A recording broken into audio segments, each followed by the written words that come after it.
136 বছর পুরনো একটা মসজিদ, সেখানে 5 ওয়াক্ত নামাজ হয় এবং জুম্মার প্রতি জুম্মার নামাজও হয়। সেখানে গত শনিবার থেকে নামাজ বন্ধ করে দেওয়া হয়েছে।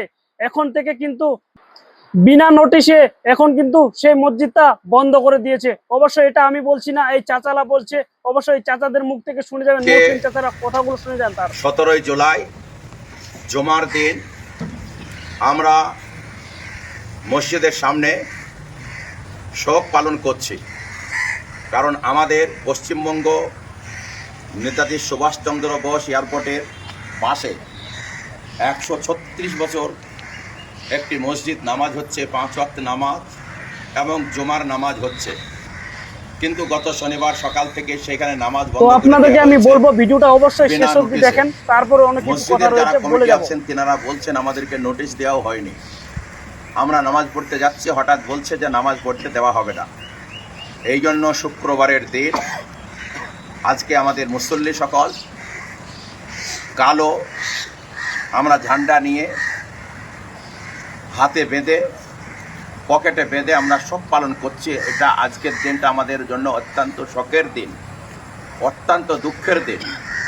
আল্লাহ তাবারক তাআলার ঘর 1890 সনে যেটা প্রতিষ্ঠিত হয়েছে, তখন কলকাতা এয়ারপোর্ট হয়নি। এতদিন কোনো রকমের সেখানে অসুবিধা হয়নি।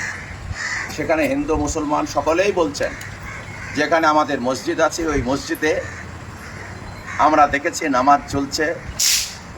ধর্মপ্রাণ মানুষ তারা ডকুমেন্টস জমা করে নামাজ পড়তে যান, আবার নামাজ পড়ে ডকুমেন্টস নিয়ে তিনারা চলে আসেন। কোনো রকমের অঘটনা ঘটেনি। আজকে শুক্রবার গত শনিবার থেকে সেখানে নামাজ বন্ধ করে দেওয়া হয়েছে।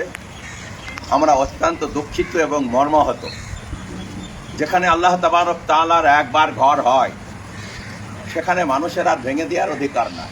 হ্যাঁ, যদি কোনো সুবিধা অসুবিধা হয় তাহলে সেটা আলোচনার মাধ্যমে, দারুল উলুম দেওবন্দ আছে, জমিয়ত উলামায়ে হিন্দ আছে, মুসলিম পার্সোনাল ল বোর্ড আছে, তাদের সাথে বসে আলোচনা করে কোনো সমাধান পাওয়া যায় কি না এয়ারপোর্ট অথরিটি বা সরকার সেটা দেখতে পারে, নিশ্চয়ই কোনো রাস্তা বার হবে।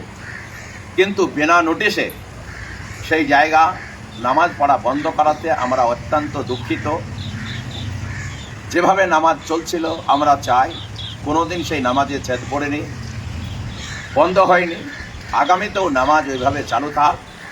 সরকারের কাছে, এয়ারপোর্ট অথরিটির কাছে, প্রশাসনের কাছে, সকলের কাছে আবেদন করব, তো আপনারা অবশ্যই একটু ভিডিওটা বেশি পরিমাণে শেয়ার করবেন, ঘরে যেভাবে নামাজ হচ্ছিল সেভাবে নামাজ জিকির আজকার সেখানে হোক, এই আমাদের আবেদন। আমরা আজকে মসজিদের সামনে জুমার দিন উক্ত মসজিদের ব্যাপারে আমরা অত্যন্ত শোকাহত এবং দুঃখিত, এবং আমরা শোক পালন করছি। সকল রকমের যত আধিকারিক আছে তাদের কাছে অনুরোধ করব, আল্লাহর ঘর মসজিদ যেভাবে চলছিল সেইভাবে চালু থাক এবং সেইভাবে নামাজ শুরু হোক। একান্ত যদি প্রয়োজন মনে হয় তাহলে উচ্চ পর্যায়ের মুসলিম যারা নেতৃত্ব আছে, দারুল উলুম দেওবন্দ, জমিয়ত উলামায়ে হিন্দ এবং মুসলিম পার্সোনাল ল বোর্ড, তাদের সাথে আলোচনা বসে একটা সিদ্ধান্ত আসা যেতে পারে, সেটা দেখবেন। কিন্তু বিনা নোটিশে এইভাবে বন্ধ করাতে আমরা অত্যন্ত দুঃখিত এবং মর্মাহত। আমরা এই আপনাদের মাধ্যমে আমরা জানাতে চাই যে আজকের দিনে আমরা অত্যন্ত, আমি এটাই অনুরোধ করবো এবং রিকোয়েস্ট করবো আপনাদের মাঝে, ভাই ভিডিওটা অবশ্যই একজন মুসলিম হয়ে থাকলে ভাই ভিডিওটার প্রতিবাদ করবেন, আর ভিডিওটা ঝড়ের গতিতে একটু শেয়ার করবার চেষ্টা করবেন, সবাই যেন এই ভিডিওটা দেখতে পারে। ভাই আমরা মুসলিম অবশ্যই প্রতিবাদ করব।